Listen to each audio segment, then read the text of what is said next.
Tosubwe chiddako ku AC Media UG. Fenna kibe kyakuyiga Lilian si yasoose ate si yagenda osembayo.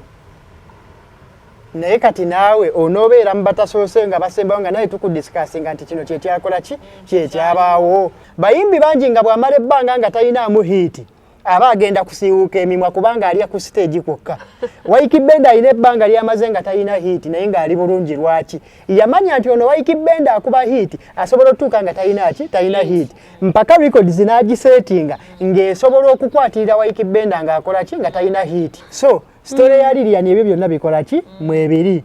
However nze nja kusaba Lilian ajjukire ki kyali. Lilian oli omu ku bakyala abasinga okuba n'amaloboozi ag'akabi. Oli omu ku bakyala abakyasinze okuyimba music ow'akabi. Kaze kyeniza maybe okusaasiza ku Lilian, we do not know what she's going through at a personal basis. Nti tomanya oluusi abakazi we go through a lot of challenges. Nti oluusi olaba she lost her lover, tata w'abaana be. Nze kinumanya olaba nti Lilian yali bwato out of the girls that she was with. Nti gwe basinga okubanga yalina ebyo ebizibu bwe bityo. Addeyo ye revising financially. Amanye zino sente ezisobola. Yadde naye tugenda kukwatako mpola. Tuli ku nsonga ya Spice Dana ne Jenkins. Weekend tutwalidde wiki namba abantu bali awo ate banange ate katumuwe kulosa tunalinda olutalo nalowooza bigenda kubanga kyekyo sina kye nalaba. Unalinze ntoka show sina kye nalaba. Ngira essaawa bbiri nesiwulira mu kintu. Tusigalemu wano. Tusigalemu wa Spice Dana ne Jenkins. Badea olutalo lukyali awo naye nga kale tulabanga abantu abapondoose enwe naye okutwaliza wamu tuli mukwogera ku brands ez'enjawulo wano. Eya Jenkins ne brand otaba ku Spice eyo brand. Tugenda kwawukana tugenda gendako eyo kambuuze nga nsinzira wano.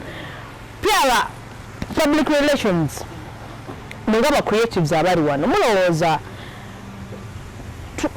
let me check here tulabe ekintu kino kyabadde nti how useful is public relations to all creatives mu business ne creatives ab'enjawulo kinga tugasa kinga ffe nga brands ez'enjawulo mutuna kwogera bya biswaza kubanga bidamejinga brands zaffe ez'enjawulo reason nti Spice Dana accordingly kuyabaddewo kirabika oba tulaba nti kyadamejize nnyo brand ye. So mulowooza teyali abambagamba teyali vuddeyo n'ayogera ebintu ng'ebyo yali badde afuna PR najja n'amwogerera ebintu ng'ebyo. So mulowooza how useful is public relations to all creatives and any business brand? Otakola gwa kwogerera gwokka. Asengeka n'ebyonoyogera. Notegera byantu. Ettiimu n'ekuyambako n'egamba kaakati owulira Mukasa akuyitiriddeko nnyo bw'otamuddamu olwala nti ye. Kati obutalwala katukutegekero ojja muddamu bwoti. Era ne bategeka ne measures nti singa kigenda bwe kiti tusobola okikontrolinga bwe tuti. Singa kigenda bwe kiti tusobola okikontrolinga tutya bwe tuti. Okitegeera aga kale kyejje ku mutima. Okitegeera era n'ojjanga at least ng'olina by'okoze ekibyo ogyemu. Okimanyi PR public relations bamujja mu propaganda.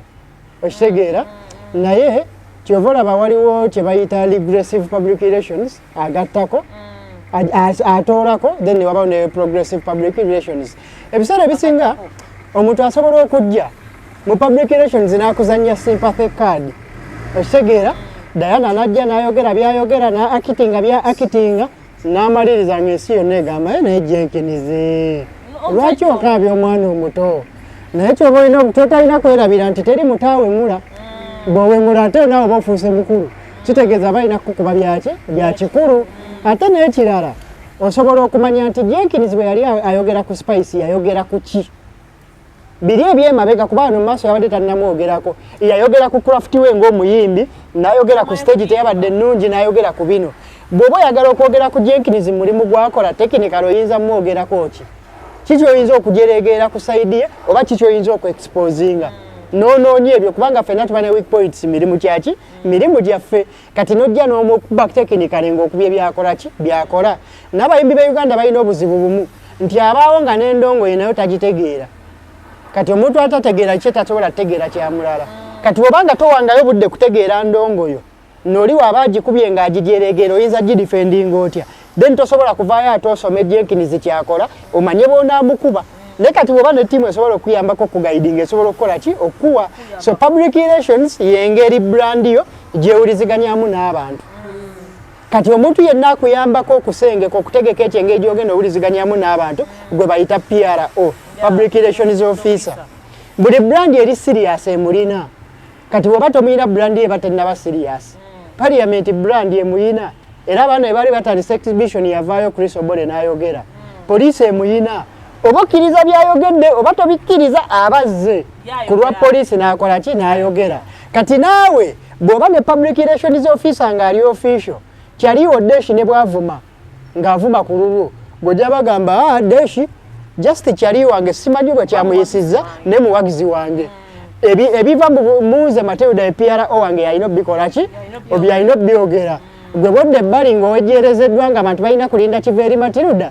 ng'oweereza Deshi message ng'omugagenda maaso olw'omushana n'addayo awa okitegera ne wano brand ye baki eba protected kati nno n'ekyokuba nti Deshi yakubira kiba part of PR olinaga nti kino gwe tojja sobola kiyisaawo kijja kulabisa naye tukiwe Deshi tukiwa muvumi ate lwanaavuma gundi amale n'omwezi nga newaffe talinnyawo ate ne waba muvuma ebyo byonna biteesebwa ate ne waba wamukuba amukube ng'amukuba kino na kino na kino ng'amukuba bwati ne bwati tekinikala musobola okitegeera osobola oleeta omuntu ng'omugambye tokushoka njireetere omuntu nga tekinikala abasobola beetwale akube ebituli mbyabo nga ebakuba ebituli mbyange akube ebituli mu kyabo nga ebakuba ekituli mu kyange okitegeera so biba bisobola okukola kyokubaawo so ba artist oba ba brand zizonna ba creative na biki njagala tufeeyo nnyo ku ngeri gyetwogerezeganyaamu n'abantu baffe ate n'ekirala kyewajja oguza abantu bo kye bajja balaba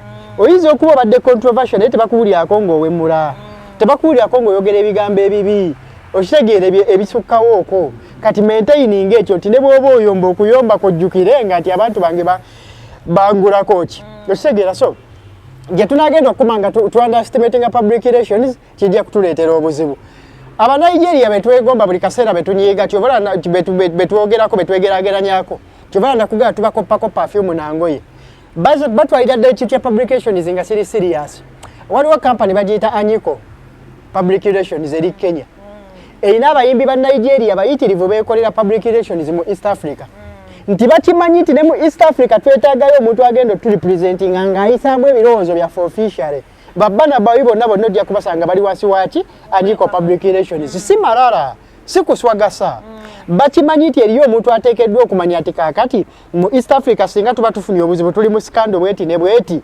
okusinziira ku bantu ba East Africa ebeeyisa ne bacommunicatinga tukivuga tutya ne kitava mu ngalo zaffe kati omusajja Omunigeria waaba afaayo ku kuvuga narrative mu ngeri gy'ayagala mu nsi yo kati ate gwe ali mu nsi lwaki gwe tofaayo okitegeera so brands zimanye omugaso gw'aba professionals bannaye emikono gino giweweeremuuko mute ku bintu funa omuntu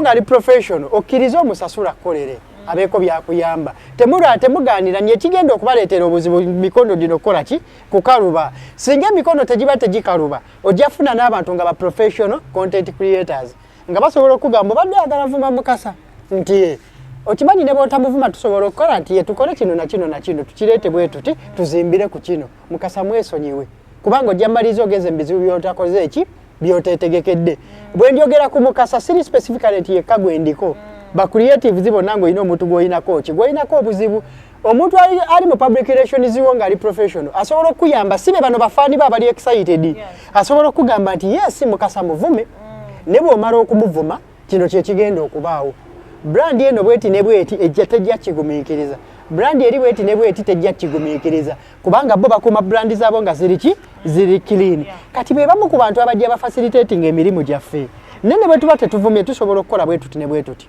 kati bw'oba n'omuntu nga yakuvumye oyo omulaba ali ku social media akuvuma nti tomuvuma yita munnamateekaawo agende afayiringa ensonga tumuswame bamukwate agende mu kkooti nga n'amawulire tegakiwandiiseeko Spice alina influence esobola okugaana amawulire baba bapapa baba bebekulu okugaana amawulire okuwandika ku muntu ng'amukutte n'amukwatira mu kakuutuule ne bakusiba nga n'abantu bo tebamanyi kubanga olina influence ku bannamawulire gye bali babasibye abantu tebamanyi osobola omudyamu mu public nga tebakola ki tebamanyi singa aba muntu ng'ali mu position erina kyesobola okugattako era negotiation eba yaki eba yanjawulo n'ebyo byonna bijja kukola ng'olina abantu abali soba abakwetoolodde ng'ate bali professional deshi waba just kyaliwo yajja kwagala kusudia oveemu kyovaamu ate ekirala bw'oba ofunye ebizibu tavunaanizibwa neddeshi waba professional public relations officer wo akimanyi bwakuteeka mu ntata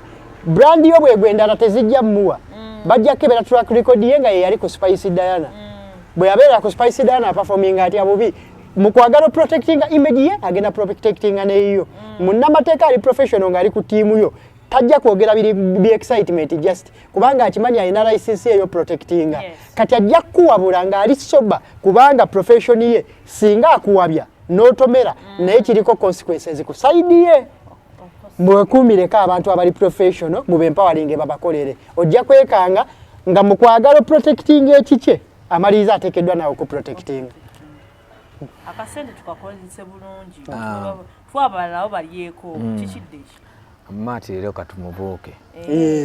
Katumubuke. Ningenda muwa akazindaalo nzagenda okamwa. Okwongereza ku nsonga za kasirye, ku nsonga ya public relationship n'omulimu gw'olina okukola. Abantu abasinga nno brand ez'enjawulo zizze zibuusa ekintu kino eno. Naye ebiseera ebisinga era ngenda kuddamu neewole ku luyimba lwa Ronald Mayinja. Bamala kwekona ne bajjukira okukola ki? Okubuuka. Brand nnyingi nnyo ezeekoona zisooka okwekoona ne ziryoka zijjukira okubuuka. Tujja tugamba abantu nno tubagambidde ebbanga ddene ku bintu bino eno ne babitwala ng'ekyokusaaga. Naye omuntu akwata obwongo bwe n'agamba kati ŋŋenda ttandika okuyimirirawo njugerere kampuni eno aba yeegendereza ebintu bingi nnyo. Yeegendereza ebigambo ebigenda omufulumamu, yeegendereza aba afuga obwongo bwe, aba afuga obusungu bwe. Nina omwami gwe ntera okulaba bamuyita Mr. Ronnie ali ku TikTok okwo. Alina ebintu bingi nnyo byayogera ebisobola n'oyamba companies ez'enjawulo. Naye ekisinga okunnyizaako kiri kintu kimu. Ebintu byasinga okwogerako ebyamakulu bye bibaako likes entono ne shares entono. Naye n'osanga ebintu eby'ekisiru nga birina views nyingi. Kaakati abantu mwenna abakyali eyo abagaya ekintu kya PRO. Muganda wange okola kintu kikyamu nnyo. Gojja lowooza nti nze nina kampuni yange ey'obunzaali ekyali ntono tekyetaaga. Naye omwana lwanajja agiyiseemu ebituli naawe nojja naawe ojje oyagala okumuddamu bw'ojja okukakasa nti osaana omwogezi n'omuntu alina okuadvisinga ku biki by'olina okukola. Ngenda kukuwa example omuyimbi bamuyita Mafias Walukaga, Sam Mafias Walukaga. Bwe baali balina embiranye ne kampuni y'ebizigo emu, omanyi Mafias kye yakola? Yakuba product oli gy'atunda yagikuba paka kuwulira bubi nekkirira ku ttaka. Nkuwa abayimbi abalala aba Good Life balina olutalo ne New Vision. Okitegeera? Olupapula lwa New Vision olwo lw'amaanyi nnyo. Naye muganda wange abayimbi baakuba olupapula olwo paka kuwulira bubi. Kaakati gwe wenna ali eyo ng'olowooza nti teweetaaga mwogezi ali professional okwogerera. Ensobi gy'oli mu kukola yegenda okukuleetera okudda ku ttaka. Buli lw'oyimirira n'ogamba nze ekipokoli ku kibaati manya nti gwe ofuuse brandi weetaaga abantu okwogerera. Era bino ebintu mbigamba nnyo bakyali bange omuli Kaudi, Apostle Tony Right Preacher, Draw Hive, mbagamba mwetaaga abantu abagenda oyimirira ku brandi zammwe bazoogerere. Omuntu wasooka atunule mu script yo kiki kyogenda okwogera. Koza abantu tulina intentions ez'enjawulo, tulina obusungu. Oyinza okubeera ku live ng'olina kyoyogera omwana mu comment section n'ayitawo nova ku byobadde oyogera n'osooka olumba wa comment section omuwe. Kati nno nze nno kankubuye njagala nnyo okwebaza Kasirye kuba sina kirungi nnyo okusiima omuntu ng'akyali mbu. Ntera nnyo okubeera ku live. Kasirye bw'alaba ekintu ekigendo tujja ku mulamwa oyo yenna akikoze gwasooka otteeka mu zaababangala.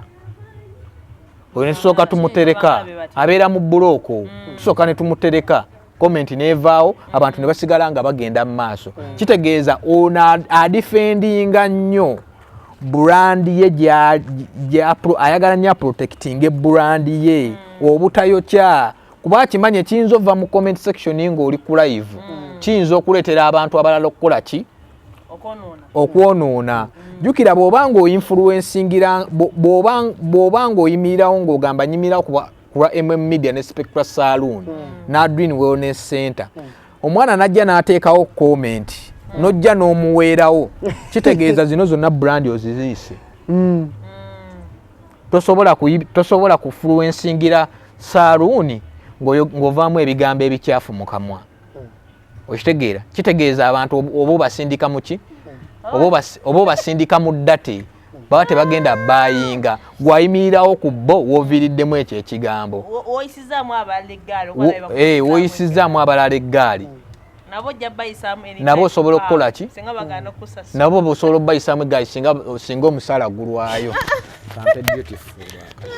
leero ng'okatadde walala naati tukyusakyusa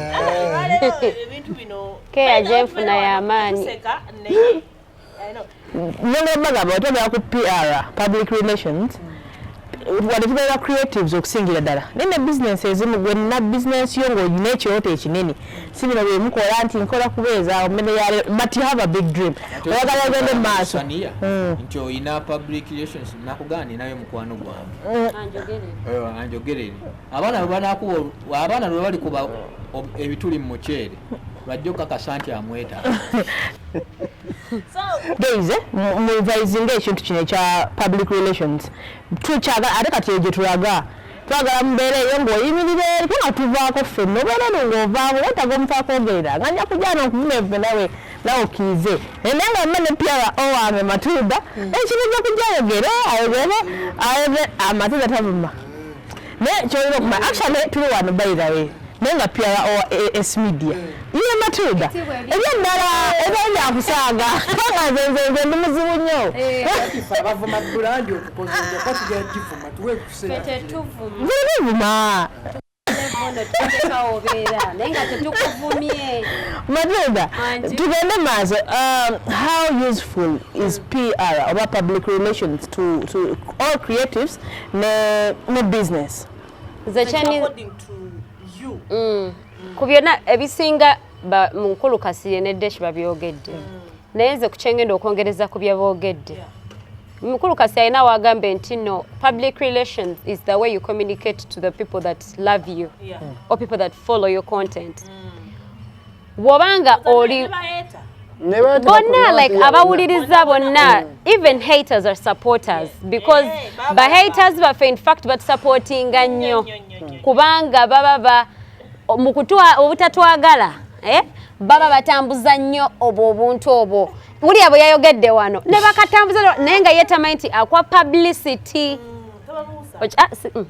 bambi mwongere kutukyawa kakati kyenge mbadde njagala okugamba nti abantu baffe oba abantu abali mu limelight or if you are someone that has a following oli muyimbi oli comedy ng'olina influence mu society oyina okuwuliriza ennyo abantu b'oweereza mu kuwuliriza ennyo banjogerako ki okitegeera mu kukwogerako mulimu ennyambalayo how do people take your dress code okitegeera how do people take the way engeri gy'oyogeramu abantu batwala batya enneeyisaayo ng'omuntu oyimba otya okola otya oyimba ku biki bw'oba ozanya firimu ziri zitya zicommunicatinga n'abantu kikaaki that is public relations nti you're relating you're communicating okitegeera nti in every reaction gy'okola ku kintu kyonna ng'egenda kulabika mu public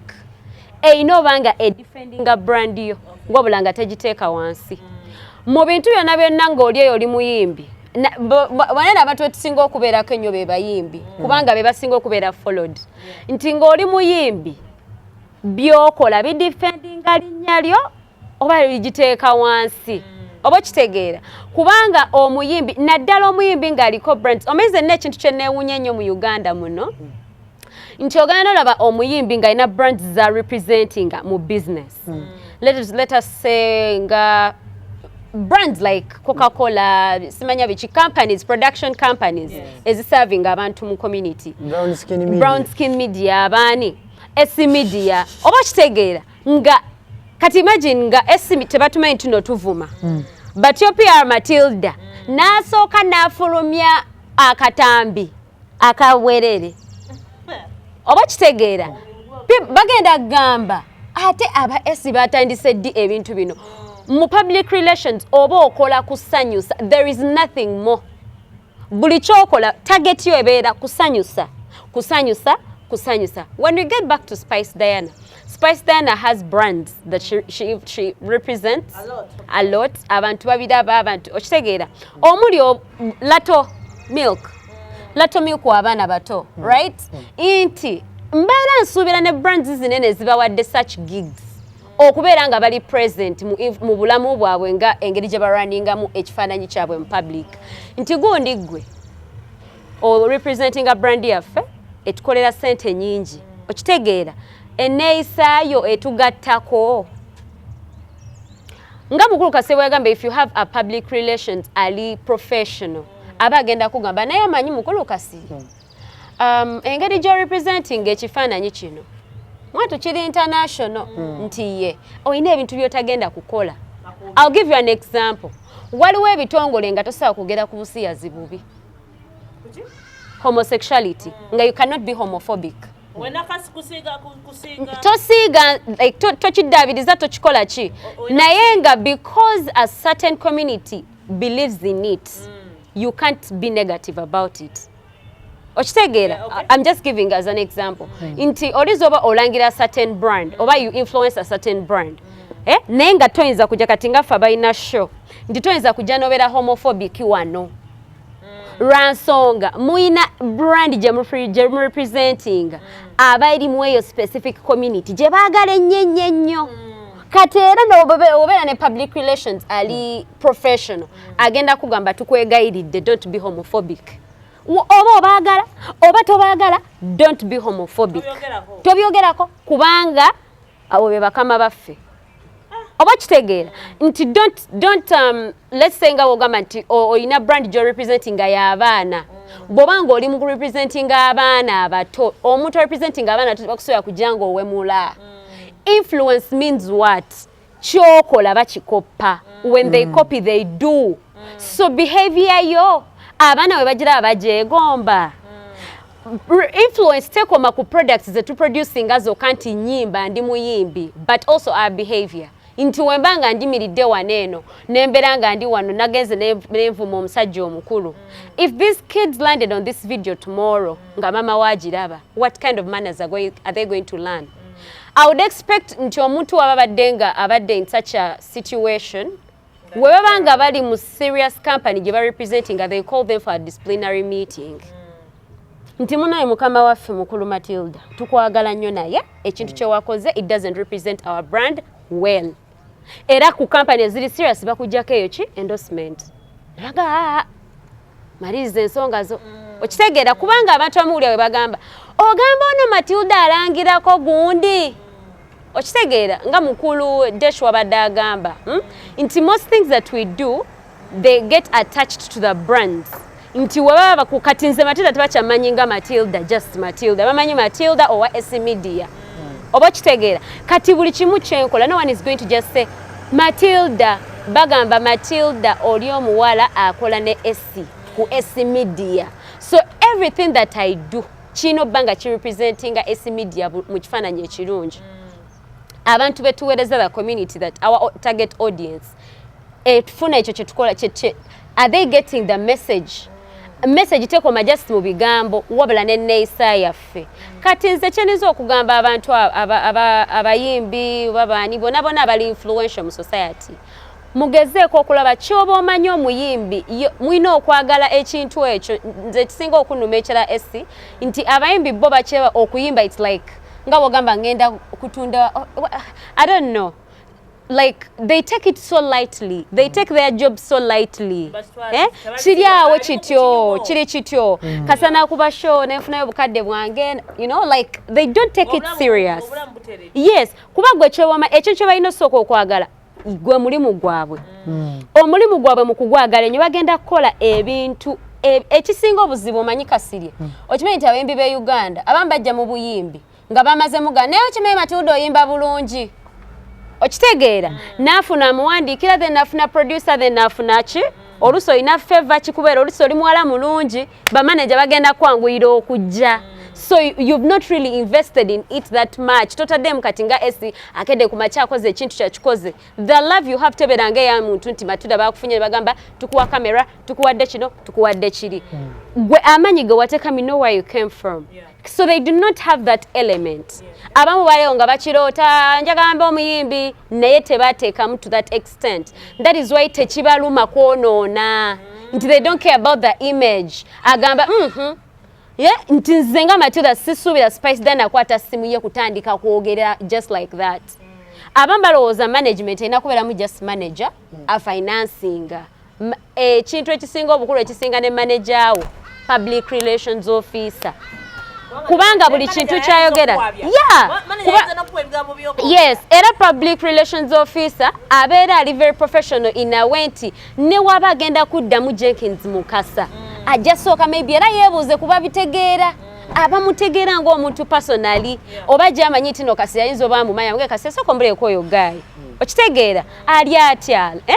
They take time to investigate. They do not react out of emotions. Okitegeera nti gw'omuntu gwe bavumye ogenda reacting out of emotions nze tongera. So public relations officer ekyo kyakuyambako esi wanene obeerawo n'ogamba Matilda ntunga bavuma bamanyira. Okitegeera kati nze gwe yes kati gwe engeri gy'obeera ng'ogenda baddamu tebeeranga emu eyange nti nze remember tebavumye nze directly. So the way I communicate to them tebamu emotions mba njogera nabo in a way of business. Nti bannange omuyimbi waffe mugenda kumusonyiwa yabadde alina mu stress nayo okitegeera like there is that kind of talking that they can create nga abantu abaleeri tebagenda kunyiiga naye ng'ogenda bo bakubye naye ate bakusiime bagambe tusonyiwe. Okitegeera so those people really have to get public relations because it is very important. Ate nekyo balina okukimanya nti brands zaabwe zonna zonna unless mu Uganda ezo brands nazo teziri professional naye ziri professional their behaviors they do not allow. The last example I would use last example walaba ono omwana Baby Gloria bwe yagenda mu Kampala Cream. I want to use a live example of public relations. Baby Gloria is known for humble church girl. Bwe yagenda mubiri abategera public relations babuuzanga yabigenzeemu kukola ki. That's not the image that we know of her. Okitegeera nti bamumanyidde mwana wa church bintu bya buwombeefu kati ali eri akalakata buli ayita wa gambo na gambo oli ne bagamba banange omwana abadde ki era system yamukuba. Okitegeera so bannange mwebeereremu bye byange. Muwulidde etwogera ku public relations twagambye tutambule nga tutambulira ku mamwa bwe gumu so that bwe tuba twogera temugamba nti tukuba bayimbi bammwe amulina enjogera eyo tigundi wasibye ku muyimbi gundi oyo yakola luli comment omanyi kati Matilda mmanye ebyange naye oyo yakola luli comment. So naye kati awo tubuddewo njagala tumalirize n'ensonga ya Lilian Babazi. Mu biseera biri nga tukyakula Lilian Babazi yali mu ttiimu ya Bruce Lee's. Nga twatukula twatusomba mu kwantu tusibaako gwamanyi kasi ye gwamanyi fe twali tusoma. Omupoliisi simanyi naye nze nalaba ya Bruce Lee's nga bali basatu nali nkyali mu ssomero oba soje Matilda primary okitegedde kubanga producer tumaze ffenna gundi campus ate oŋŋambye kati wali osoma nga bayimba kati okuzi Nsimanyi neze kyekyo. Tonkubya. Abajja kubyana batukube. Osegera? Kasirye. Abaana batukubye ntuulira bubi. Nebera mu depression. Naye kale. Seti yaga depression engadde z'abagagga. Bino mugagga. Ate olwo gye yalimba. Teyalimba. Depression eri real. Ozoza katega abantu badde ku gundi abavuma minsa abavu. Atayina kutwala mu depression. Bana bakuvuma n'owulira bubi. Omwana ajja n'akuvuma awo ekintu n'owunga. Olina nnyo ku social media n'abaana engeri gye batiisaamu. Naye anyway, bali abayimbanga nga bakulu bayimba nkyalinga mu ssomero. Omusegedde gwamanyira ebigambo Kasirye nze bayimba nkyali mu ssomero. So Lilian Mbabazi ebiseera ebyo Cindy Sanyu mwali mwana omulala Jackie Chandiru. So mubalaba bambi naye kati lwaki mba tuteye mujjukire bulungi otolwa ku Lilian Mbabazi yali muko omugenzi Moze Radio. So of recent kati incidence yakubiri nga bamugoba mu nju kyafulume talinawo ssente. Bino bintu bibeerawo ku bayimbi ab'enjawulo. Abamu ne tubakolera ne car wash, abamu batandika babuuza mbu lwaki musulamu ezebbeeyi mbu lwaki mukola a lot of kati balamu omuntu olwedde bamugoye mu nyumba nawulira statements ng'ezo aba mumanyi engeri naye abamu tebanenya buli muntu waddembe okwogera nga bakola ki bwayagala nga bwalabye naddala nga talowoozezza because we know there are people amala googera because they want to be seen. We understand, okay? So gwe mu nnaku ya muno ojja n'osanyukiramu, we understand tino you have a problem. Naye today wa Lilian Mbabazi nti bambi eyo na gundi ezzeewo tulabye abayimbi bangi si Lilian yekka babagoye mu mayumba abamu balwadde n'okulwala ne bagenda mu malwaliro ekiruttu nga tebalinawo ki ddagala oba kitegeera. So era ebibuuzo bafaani basooka okubuuza bali bafaani ne bafaani b'ennaku zino ti ssente we yazikolanga yaziteekawa because tumanyi tino bakolanga ssente nyingi oba oli awo era paka nakati bakyakola ki ssente nyingi. So awo njagala okubuuza nga nsinzira naddala ku mmwe abalaba ensonga zino eza art ne muzekkanya bulungi ne muzinyikiza nti ba creatives abalala mu nsonga eno eya Lilian Mbabazi bayinza gye wala batya maaso awo. Si ba creatives bokka omuntu yenna ne woba oli mu bulamu bwa bulijjo media ne ba creatives ab'enjawulo bayimbi biki ebiseera ebisinga lwaki ŋŋamba nti emira ya society lwa nsonga oluusi n'ekintu ekituuka ku balala ne batakifaako nnyo bwe ekibatuukako ekiwaawaaza ensaamatu ne mu kukuwaawaaza amatu mba njagala just okiyigeko kyova eva ŋŋamba nnyo kino tukiyigamu ki nti kye tuyinza okuyiga mu kintu kino kimu nti akaseera k'okuba nga gwakuba kajja naye kasobola kalina otuuka kaggwewo kitegeeza mu byonna by'okola mu kaseera nga gwakuba biteekeddwa okuba nga bikuwa garanti y'ogenda kubeerawo otya singa akaseera kajja nga si gwakuba kati n'otandika okukuba ekifaananyi ekinene olwaleero nga bwe bagamba nti Lilian Mbabazi bali mu mugoba mu nju eriyo omusajja nga yali akola mu meme ng'afuna sente empitirivu ajooga ekyalo ng'olwaleero ali mu kabaala k'ekyalo ne bbiya ne bamumugulira bugulizi oba kawalagi akano akeeru bakamupasingira bupasingizi eriyo omusajja nga alina telekom company mwe yali akola nga gyali ku kyalo eyo ne mu nnyumba ya mitwalo 8 tasobola gisasula eriyo omusajja nga ali akola mu national water government emusasula na buli kimu bakimuwa okitegeera ne kaakati bano bonna sitole zaabwe zirabikira mu Lilian kubanga ye ali mulayi mulayiti nti kyonna ekimutuukako tujja kikola ki tujja kukiraba okitegeera kakira kikirina okuyigiriza ffe abali mu art abali mu mataala nabali abatali mu mataala kuba osobola kwesanga n'olinga naye alina ebizibu bye naye nga yagamba kati sente bazisangawa bamujjukiza ne bamugala egundi naye wali okolera gavumenti ojjukira ali w'amazzi nga otambulira mmotoka 2 nawe tukubuuze okitegeera lwaki Lilian story eno bwe asobola ogibeeramu eri part of olugero lwe lwali mu kuwandiika olunene asobola ogibeeramu n'emulya ng'era omusajja abeera ku kyalo eyo n'emulya n'atadda naye ate asobola okulwana n'akola n'amaanyi neyekkiririzaamu n'alwana n'agivaamu. Bw'alwana n'agivaamu era sitiru aba akoze olugero eti alwana n'agivaamu, wabula abamulengerera ewala abamuyigirako bamanya nti si eba enkomerero y'ensi situlo osobola okulwana n'okola ki n'okomawo. Okitegeera? Yes, you can bounce back. Kakiba kitegeeza nti weeringa mbi erina gweri mu kuyigiriza, gweri mu kubaako kyeraga. Singa etandinga out okubeera worse n'emwongererayo ddala erina gweri mu kuyigiriza. Singa alwana na bouncing back still eba erina gweri mu kuyigiriza n'okwencouraginga. Kye tuba twebuuza kiri kimu, gwali eyo giyigamu ki? Oba oli mu kugisharinga commentinga na kuseka. Ffenna tulina kyetusobola ogikola ki? Ogiyigiramu, okitegeera. Nze nzizeeko emabega emirundi egiwera ng'olina w'otuuse n'omala n'oddayo emabega. Okitegeera ng'ate olina kulwana kukola kikudda. N'obaako w'otuuka n'oddayo emabega ng'olina kulwana kudda. Naye buli kyempitamu ekyo kirina kye kicontributinga ku lugero lwange.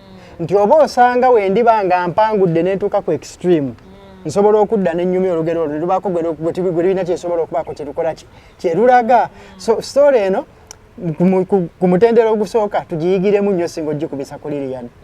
Bwe tumala ne tuvaawo ebiseera ebisinga tufuna akaseera nga ffe tuliko. Buli muntu at least ajja funayo akaseera nga yaliko. Ne mu kaseera ng'oliko kagenda kujja accidentale oba olina by'oli mu kukola ebiri mu kutegeka okeetegekera singa kaba kakoze ki kaba kazze. Olunaku lwokera n'okwata omuzindaalo ng'olina by'oyagala okwogera oba olina by'oyagala okuyimba. Already indicators ziba zitandise okukuba nti one time osobola okukeera n'oyogera by'oyogera ensi n'ebiwulira. N'emala ebbanga ng'ekuwuliriza n'ekuwa buli ky'oyagala n'ekutambuza amawanga n'ekola ki. Wabula era mu kaseera ke kamu akaseera kasobola otuuka nga tekuwulira nga ne bw'oyogera ki nga ne bw'oyimba ki nga ne bw'okola ki.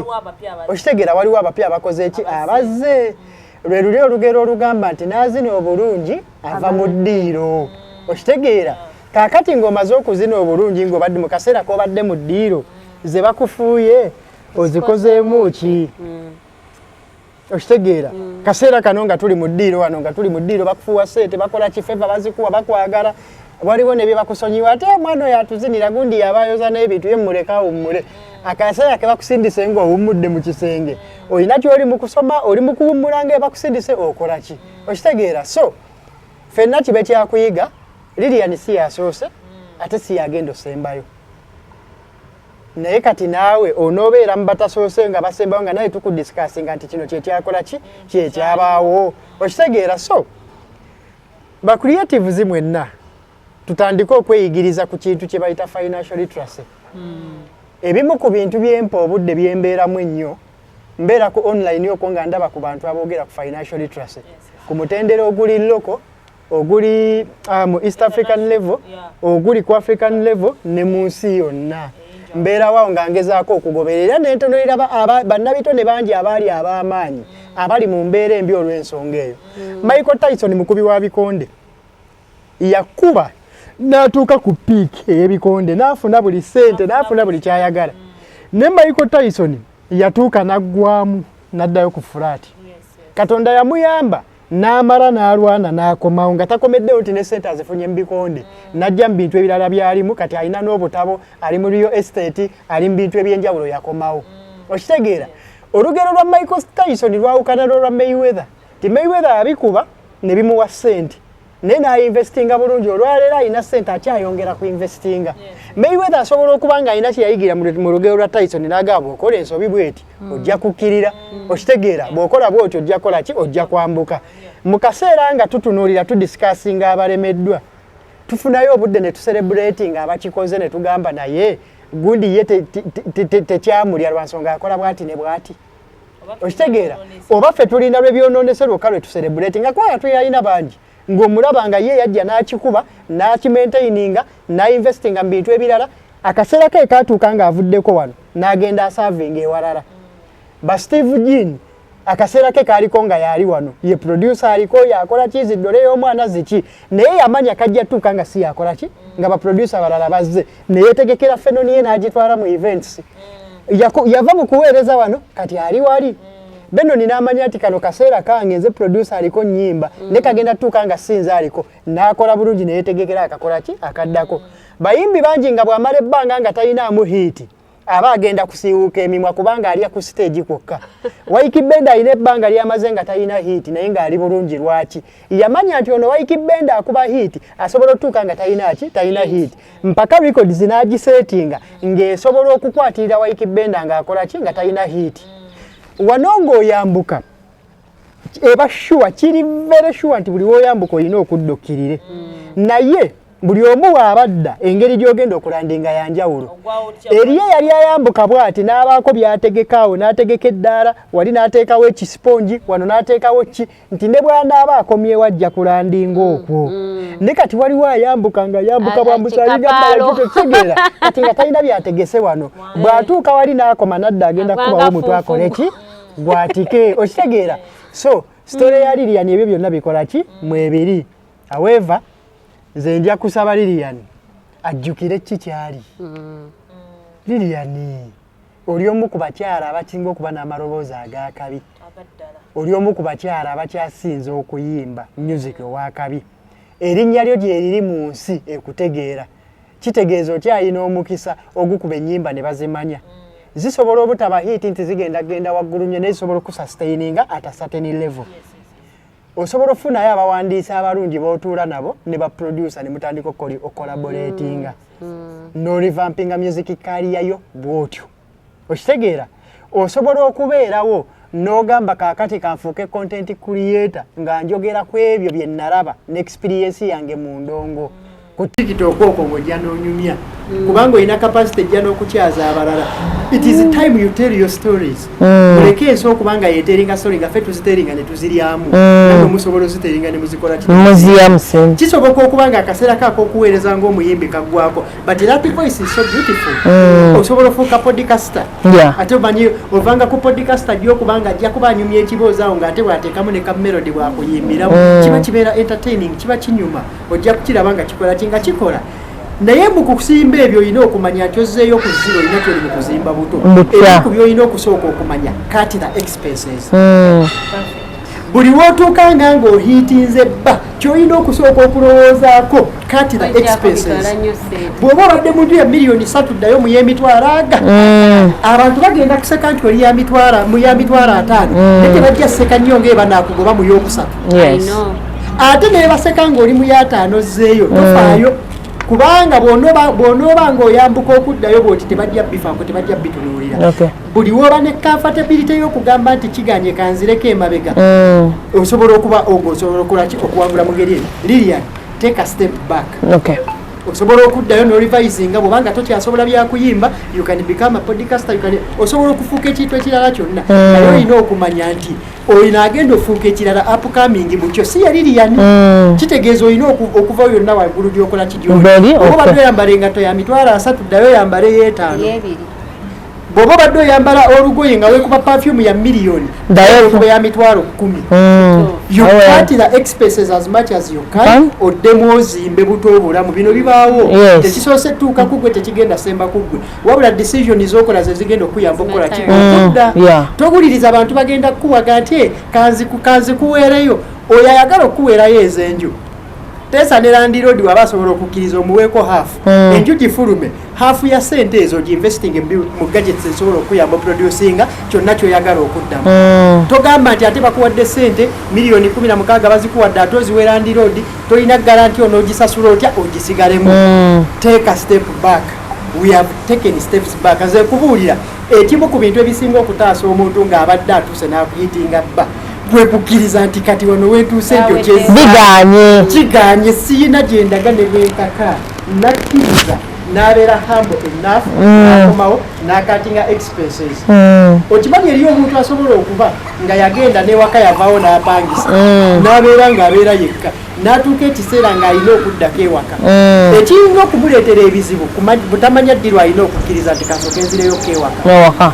Kati nabanga asigadde expenses yakola zijayambuka akitegedde amangu n'agamba byonoonese nsooke nzireko emabega oba kasooke nfune omuntu gwesobola okugira nga mbeera naye nsooke neesetting neetetereza obulamu buki obeera buto ebiseera ebisinga ze decision ezirema abantu okukola kyokkola.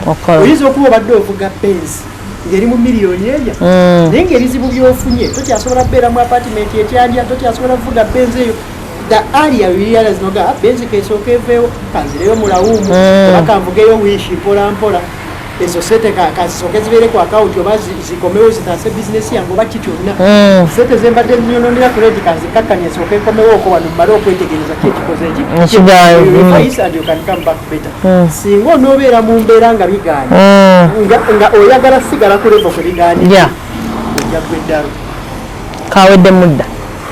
They are really very hard decisions ezibeerawo okugamba nti no kanzikirize nti kinkubye nti system enkubye okitegeera esa kitwala obuvumu bungi nnyo kisobola okuteeka mu depression kisobola okulwaza okitegeera yes naye later you get to appreciate it kiba kirungi nnyo ne weekuba than system okukuba okitegeera kubanga gwe weekuba owumbawumba naye ate system webekuba wesaasira ogamba nja kwesuna mpola paka ngeki oba obadde olina kootakula ojja kwetakula mpola paka ekanakola ki bwe bakuwa eddagala okusiiga kaneetekewo mpola mpola era oweteekawo mpola naye nga likola ki diyingira okusinga boogano diteekawo omusawo nagamba ekiwundu nno kitanye kati balina osikawo bakutewo like it gets so painful so nze kyeniza okugamba kino tekiri on Lilian Babazi naye n'abawala abalala bangi nnyo abesanga mu mbeera bwe zityo. I'll give an example nti osanga omuwala nga bino biri mu bulamu bw'abantu bamanyiza omuwa abadde muwala mulungi bampangisiza apartment bamugulira emmotoka okitegeera ekiretedde yes nga living obwo bulamu ffeffe nabwe twegomba bogamba ye maama thank you ng'akyusa buli bwe baleeta series empya gyakwata so ekintu ekyo esa olaba nze I've really gotten to interact with so many girls abakibeeramu nga bakola ebintu ebiri extreme to keep themselves to that yes nze kati oluusi bwe nfuna ku bantu bemmanyi abandi close nga badde lesa afunye omusajja amuwa amukolera everything ntera nnyo okubagamba omusajja yofu nga musajja mufubulanga omufunamu ekintu nti singa nkyakera ku makyanga taliwo nga mukulu kaseewadde agamba nti waliwo temuobeera ng'oliwa oyambuka okitegeera fubulabanga kale takuwaza kulya zokka takuwaza busige zokka takuwaza nviiri zokka wabula nga bookera n'oleeta project naye asobola okukola ki ogifinansinga nti project eno egenda kubeza bw'oba owulira nga takyagala listing yesi ye target ye ku ggwe fuba nga ku ssente zaakuwa okolamu ki ekintu n'ogamba lisika nteekawo wali ka makeup store kange kanunde enkoko zange oba nziwe mama nga azirunde oba nkole boutique like do something oba ng'okyalina omukisa ogukwata ki ssente tolowooza nti ogenda kubeera eyo paka okitegeera kaze kyendiza maybe okusaasira ku Lilian we do not know what she's going through at a personal basis nti tomanya oluusi abakazi we go through a lot of challenges nti oluusi olaba she lost her lover tata w'abaana be nga maybe ali mu kind of situation nga tahilinganga tawonanga okitegeera tawonanga muntu yali amwagala first of all yali mwagalwa we ekyokubiri yali provider we lesse ekyokusatu yali mukwano gwe okitegeera kati neweesanga ng'oluzinze omuntu oyo omu ng'abaddemu abantu nga 8 mu bulamu bwo it is very hard to come back from that situation nti oba olina obba n'abantu abakumanyi nga bakulumirirwa neŋŋamba nti wano esi neŋŋamba nti we tuba tulina abantu be tubeera nabo nga tuli waggulu tulina okwetegereza ne tugambe wemba nga nkyali waggulu eno Esther wenkera ku makya ne mba nga ndi eno we should still be there. We should still be understanding me. Yeah. Or she's only understanding me because I have something that that is attracting her. Oba chanfunamu. Nti Matilda ono bwekera ku macha nemba nga sina kamera. Agenda kudduka n'abalina.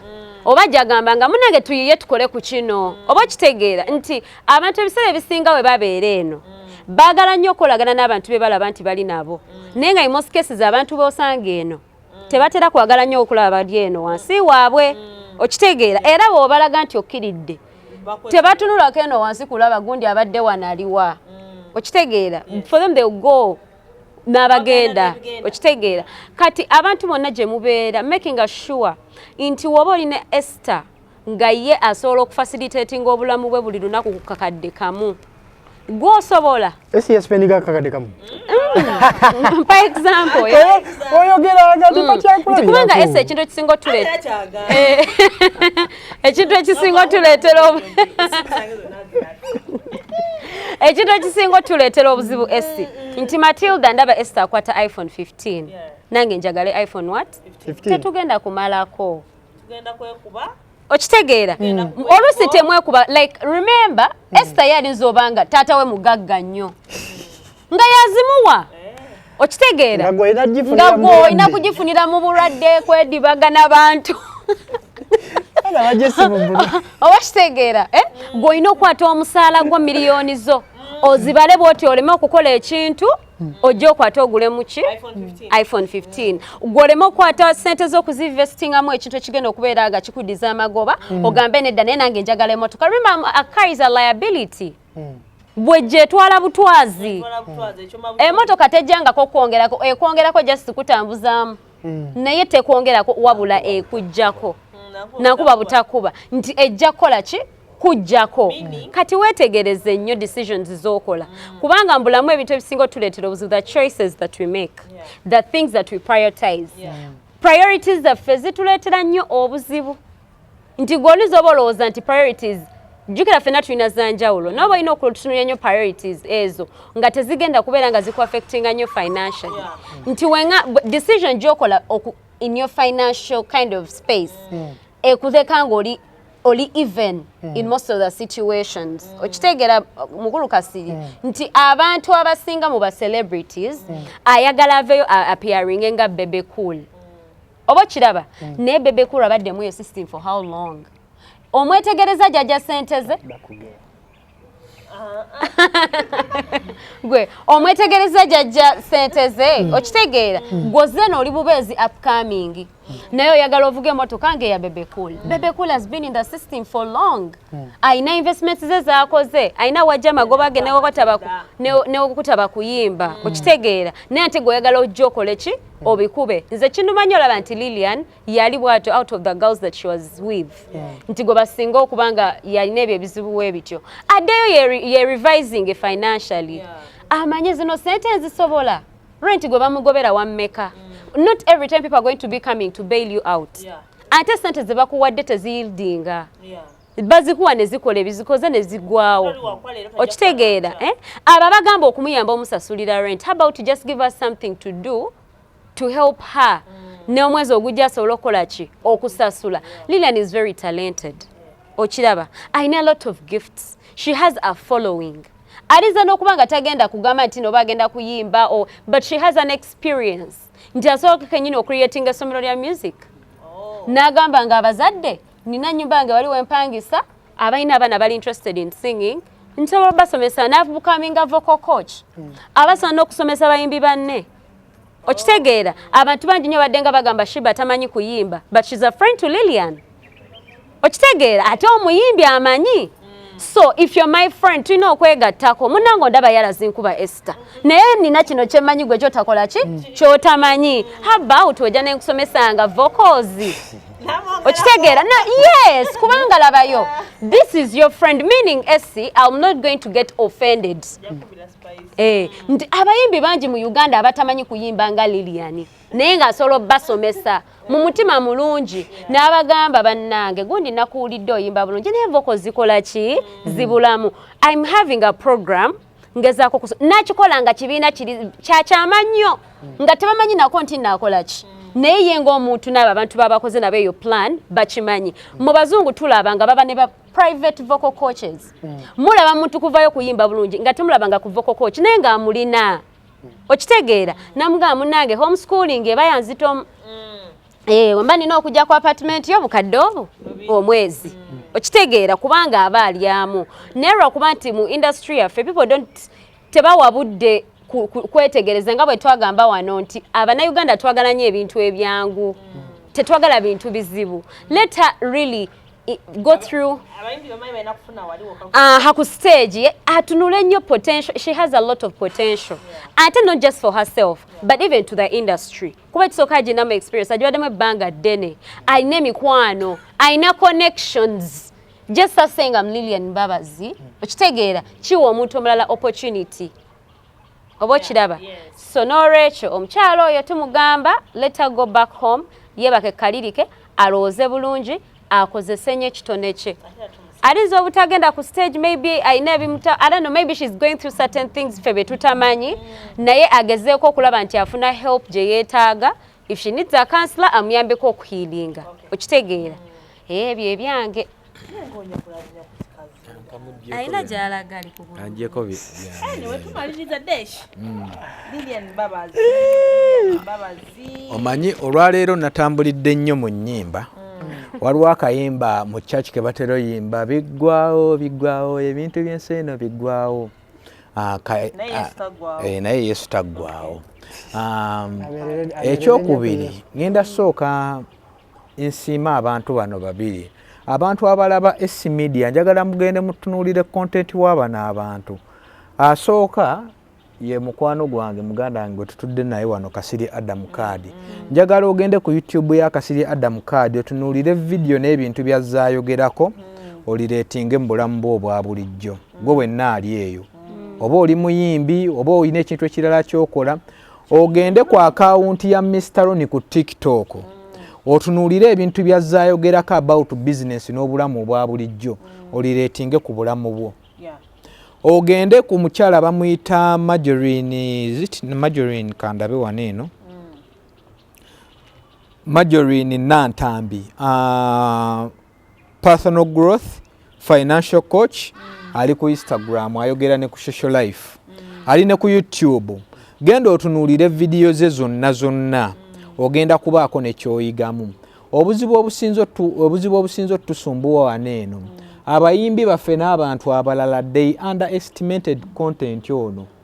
Ne information ono aliko. Era abantu bangi nnyo bagenda kujja nga bakyafuna obuzibu bw'amaanyi nnyo.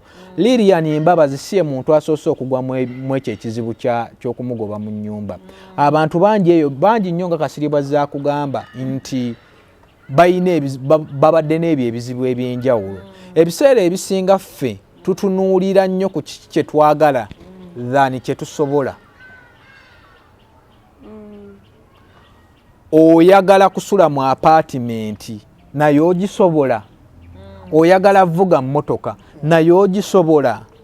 Okitegeera, genda ku boda gy'osobola.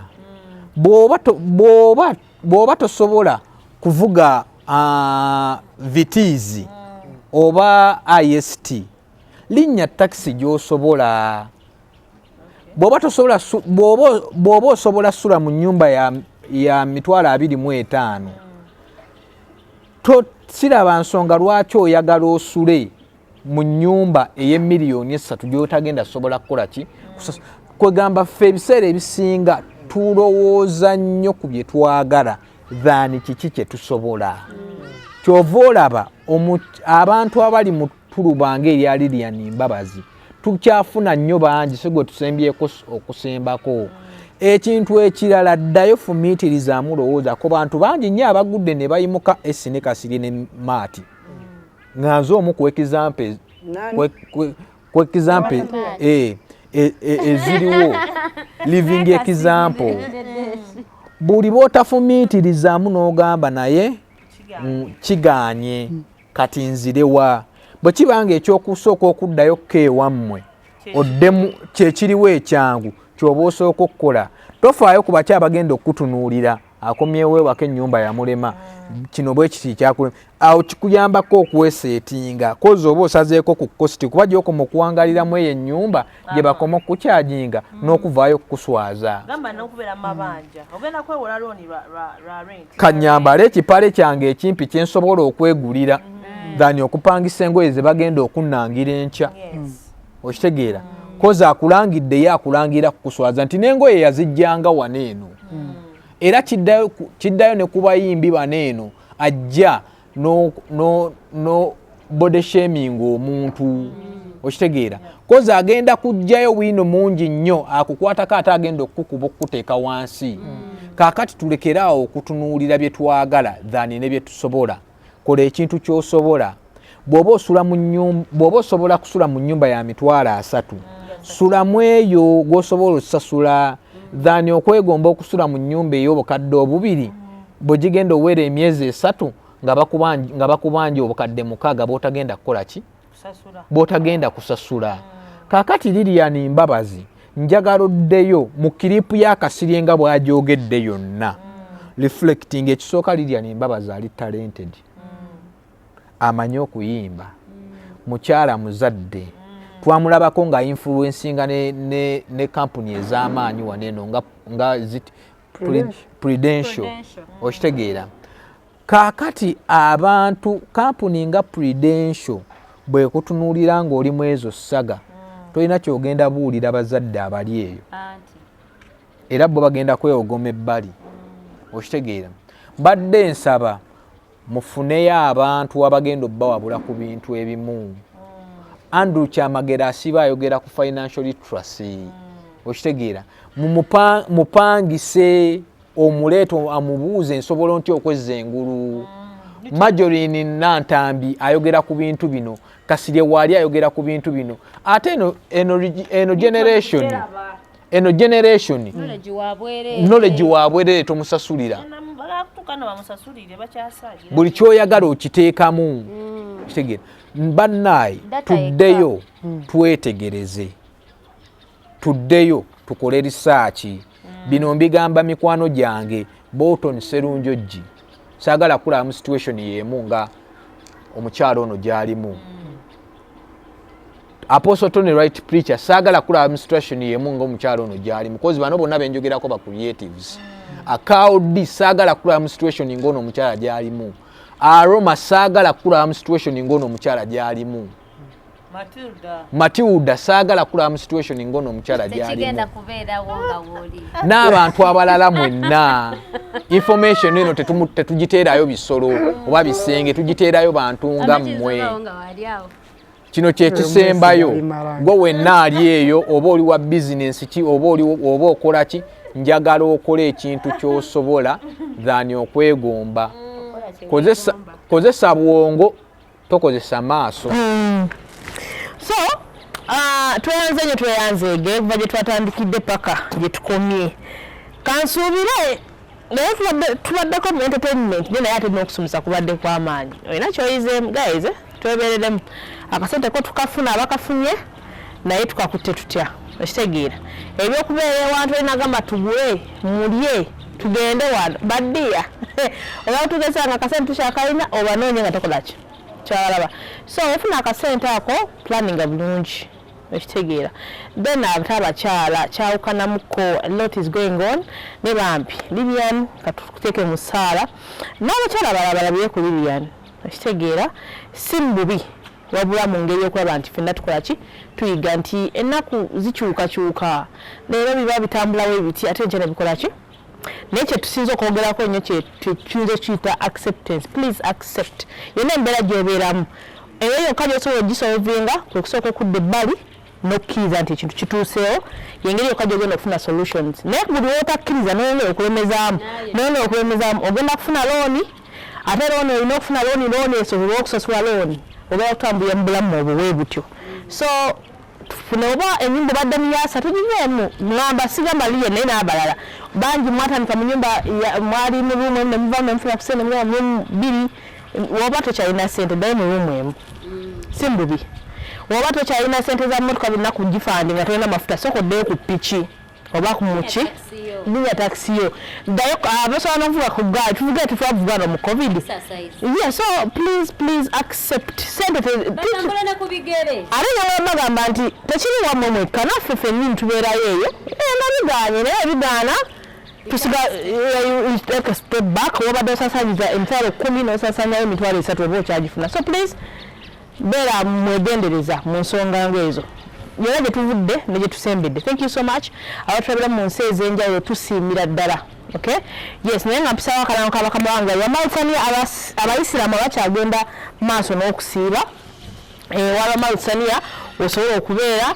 n'osibuuka ovanga ku lusaniya olugirako apple kugirako eryenvu kugirako juice kugirako entende omuceere kugamba omuceere wali eri chapati wali eri enkoko wali eri so nobanga ate weyagala lusaniya okubira kuba Mauritania ku namba zeziri awo nabanga alikutuusaako still osobola ogenda ku simu n'ogenda wali n'onoonya junior oba global akamere kajja kwa kakutuukako mu ssaawa yonna n'abalala abasiiba because si bayisiramu bokka abasiiba n'abalala abasiiba ate naawe nga tosiiba still era osobola okukozesa aba Mauritania. Satellite Hotel esangwa wano Saasi Kyanja Road gw'ayagala rooms ez'okuwummuliramu janga wummule jangu oyagale ate agamba mu parking ekwasa parking wano weeri ngazi tosobola nagimalawo oba ogiparkinze wali nga ate wali bajooza okitegeera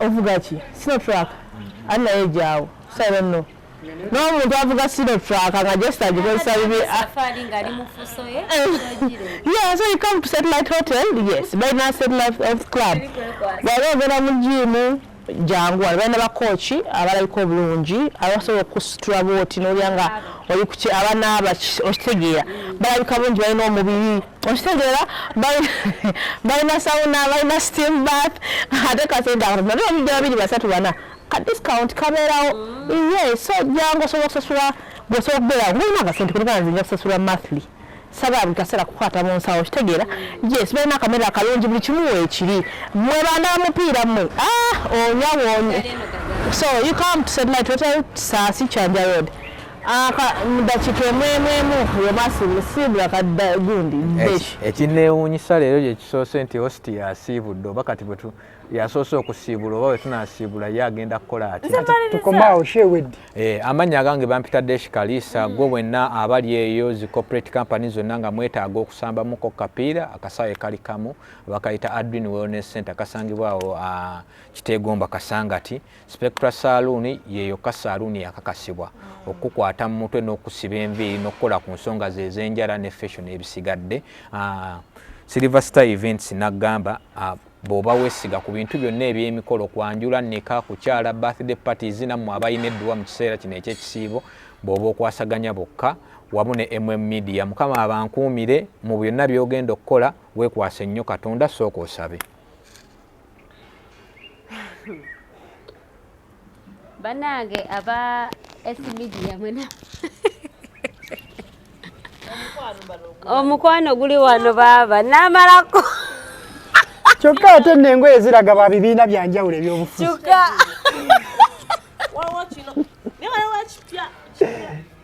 ekiriwa tukome ku bibiriwo banange tubasiima nnyo mwena abalaba Ebibye abagoya content waffe ne mutwagalira ddala naffe tubagala nnyo naye nga katubagaliza ekisiibo ekirungi mwenna abali abasiiba musabire eggwanga Uganda n'abakulembeze baayo kubanga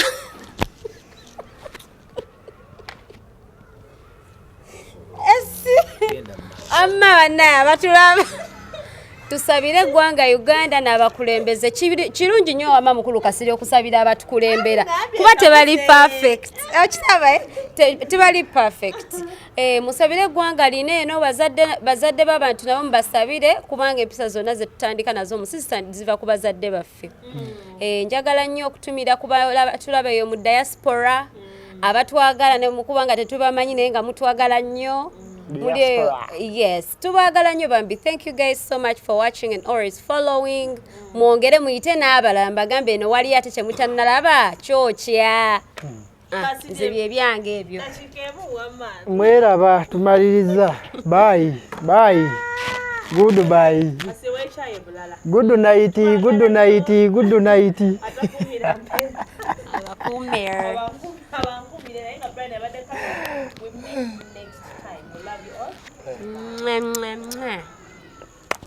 Sebo tumaliriza